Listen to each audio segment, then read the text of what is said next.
Herkese merhabalar. Bugün yine sizleri güzel bir saç ekim sonucumuzda buluşturacağım. Ama öncesinde kanalımı beğenip, yorumlar yapıp bizlere beğenilerinizle desteklediğiniz için çok teşekkür ederim. Her geçen gün kanalımız daha da fazla insan için büyüyor, büyümekte devam ediyor. Sizler de bu desteklerinizin devamıyla benim sizlere daha güzel sonuçları yayınlamam için destekçi oluyorsunuz, beni motive etmiş oluyorsunuz. Hepinize buradan teşekkür ediyorum. Çok sağ olun. Şimdi Tekirdağ'dan Bursa'ya saç ekimi karar verip gelen bir hastamız vardı. Özer Bey'in yakından görüntülerini bir inceleyelim. Evet, önden bakıldığındaki görüntümüz bu şekilde. Hafiften şuralarda birazcık bir saçımız var. Ön hat pırlanta tasarım dediğimiz altın oranlı doğallık sağlayan bir mimari çizim şeklinde ön hat dizayn ediyoruz. Üstten bakıldığında büyük bir alan. Biz önce ön bölümden tepeye kadar bir ekim yaptık. Bir yıl sonra da buraya kadar yapmıştık. Tepe ve ara sıklaştırma yaptık. Ve aradan bir yıl daha geçtikten sonra da kıl tekniği görüntüsüyle derinin parlaklığı giderildi. Özer Bey önceden bu şekilde bir görüntüdeydi. Biz saç ekimiyle onunla nasıl bir farklılık yaratmıştık? Hadi yakından gelelim de izleyelim.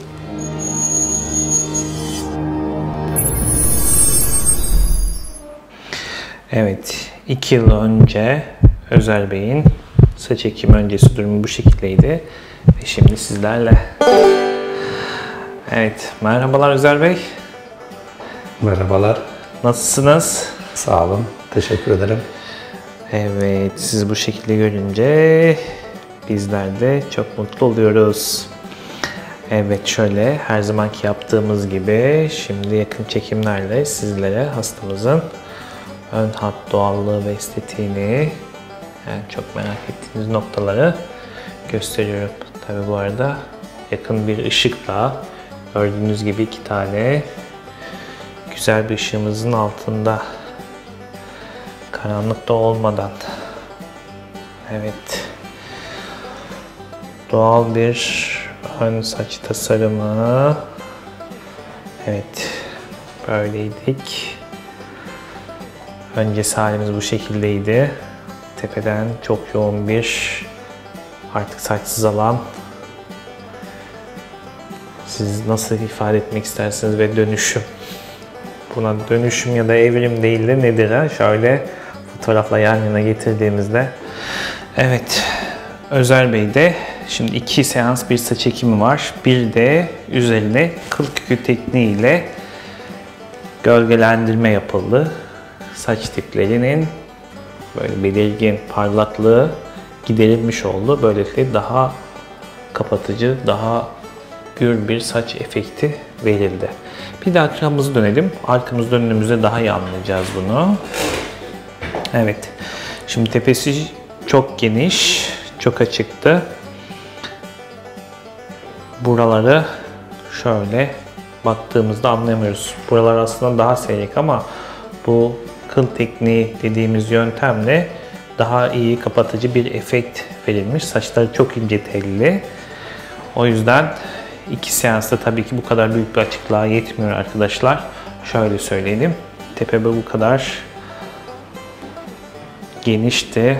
Üst taraf bu kadar genişti. Saç telleri çok inceydi. Ama şimdi biraz daha dönelim bir arkamıza. Evet. Şöyle baktığımızda daha iyi ve kapatıcı duruyoruz. Hatta biraz daha şöyle 2 metrelik bir uzaklıklara gittiğimizde daha da belirginsiz bir hal geliyor. Bana doğru dönebilirsiniz. Evet, nasıl efendim? Memnun muyuz? Yani memnun olmamak elde değil. Şuradaki eski hallerimize bakıp bir de şimdiki halimize bakıldığı zaman yüzümüzde eminim herkes memnun olacaktır. Eminim herkesin yüzü gülecektir. Biz erkeklerin en büyük makyajı, tek makyajımız hatta saçımız. Ve bende o daha önceden yoktu. Şimdi Gördüğünüz kurtulup üzere. o durumu Evet. düzelttiğimiz Düzelttik. için çok mutluyuz. Evet, çok mutluyuz. Artık o kaybettiğimiz özgüven yerine geri geldi. Şöyle söyleyeyim, güzel giyiniyoruz, şık giyiniyoruz ama aynanın karşısına geçtiğimizde bakıyoruz, makyajımız olan saçımız yok. İster istemez modumuz düşüyordu. Ama şimdi gerçekten çok ama çok mutluyum. Evet, bütün esnaf arkadaşlar da geliyor artık sayenizde yanımıza. Peki, hadi bakalım, bir ömür boyu dökülmemesini diliyorum. Evet, anlatmaya gerek yok. Yakın çekimlerde de gördünüz.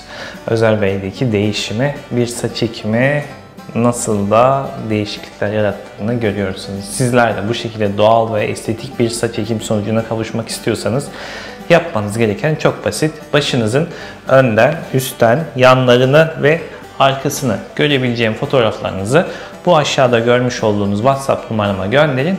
Oradan bizzat benim tarafından hangi bölgelere saç ekim yapılacağını çizerek, kaç bin gref olacağı, paketimize neler dahil olduğu ve fiyatımız ne olacağı bilgilendirmelerini alacaksınız. Sizlere göndermiş olacağım.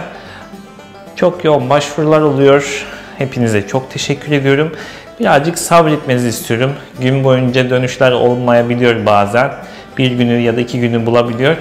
Ama bizzat benim tarafımdan görüşlerimi almış olacaksınız. Sabırla beklemenizi, sizlere nasıl bir dokunuş yapacağımı öğrenmenizi istiyorum. Haydi bakalım, şimdi Özer Bey'le daha detaylı sohbetimize geçiyoruz. Onda hayatına neler katmışız, saç ekimi sonrası nasıl bir değişiklikler olmuş konuşmaya devam ediyoruz.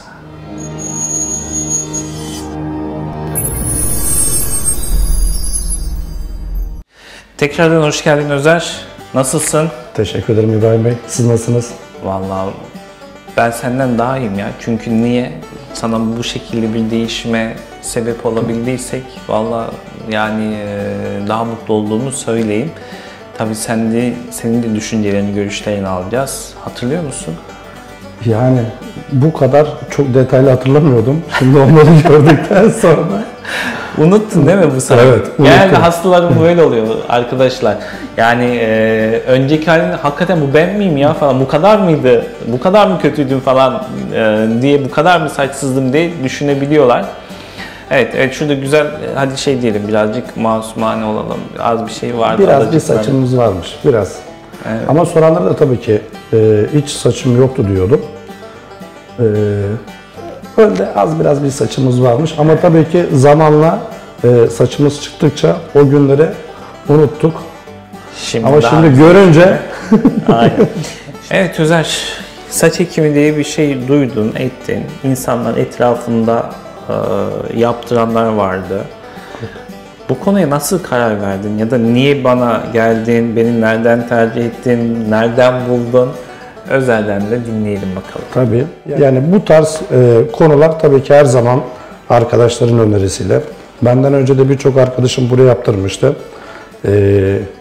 İbrahim Bey'deki özellikle şu ön at dokunuşunu gerçekten arkadaşlar hiçbir saç ekim merkezinde görmemiştim. Daha sonra yakından İbrahim Bey zaten gösterecektir. Ön atta ne bir iz, ne bir nasıl hitap belirginlik, orada o doğal olmayan böyle estetik çukurumsu diyeyim hatta ya da daha büyük bir delik diye hitap edeyim.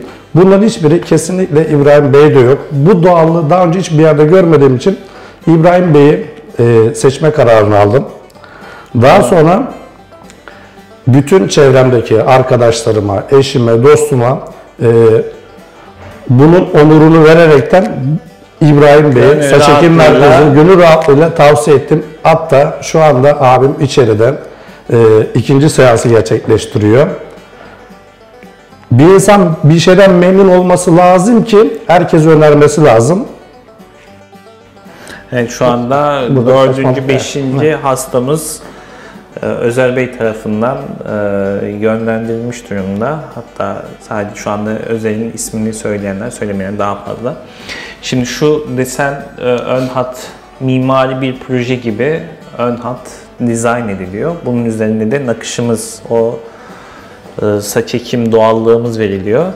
Senin zaten cazip kılan en büyük önemsediğin nokta da oydu. Önden bakıldığında hocam çizgi gibi olacak mı? İnsanlar hep görüyoruz, birçok saç ekim yaptırmış insan dümdüz mısır tarlası gibi olmuş. Çok bariz belli oluyor. İnsanın gözü sürekli saçlarında oluyor. Bu gibi durumlar bizde çok şükür olmuyor. En önemlisi ön hattın güzelliği, izlerinin olmayışı ve ikinci en önemlisi arkadaşlar, arkada alınan dönör kısmının iyileşme süresi çok kısa. Evet. Burada makyajlı mikrofuve sayesinde o donör bölgenin de belirginsiz, izsiz kalmasını sağlayabiliyoruz. Rütuşunu yapmış oluyoruz. Ve hızlı tedavi metodumuz sayesinde zaten 7-8 günde iyileşmiş oluyorsunuz. Bir kabuklarımız kalıyor. O da 9. ya da 10. günde halledip tamamen tertemiz oluyoruz. Buna kesinlikle çok şahit olduk. Saç ekimi olduktan sonra arka alandaki iyileşme sürecinin ayları bulduğuna ve geçtiğine şahitlik olan biri olarak iki tane en büyük özelliği İbrahim Bey'in. Birinci, ön hattının çok güzel oluşu. İkinci özelliği de kesinlikle ve kesinlikle arkanın dönör kısmının çok kısa zamanda iyileşmesi arkadaşlar. En kısa zamanda işinize gönül rahatlığıyla gidebilirsiniz. Burada ekleyeyim. Yani hem oradaki iyileşme sürecimiz çok hızlı oluyor hem de esasında Özer'in daha çok bahsetti. Buradaki alım yapılan bölge de böyle yolunmuş bir tavuk gibi böyle parça parça edilmiş bir bölge gibi duruyor diyordu. Ama bizde o anlaşılamayan neredeyse bir doğallıkta kalıyor. Öyle bir izlerimiz olmuyor. Tabii ki çok yakından incelediğimizde, sıfıra kestirdiğimizde aldığımız bölgeler kendisini birazcık gösteriyor. Ama çok bariz, net, hafif saçımız uzun kullandığımızda anlaşılamayacak bir durumda oluyorsunuz. Bu çok büyük bir artımız. Artı ön hat tasarımımızın, dizaynımızın önemli faktörüdür. Ayrıcalıklı katan, bizi diğer merkezlerden ayıran.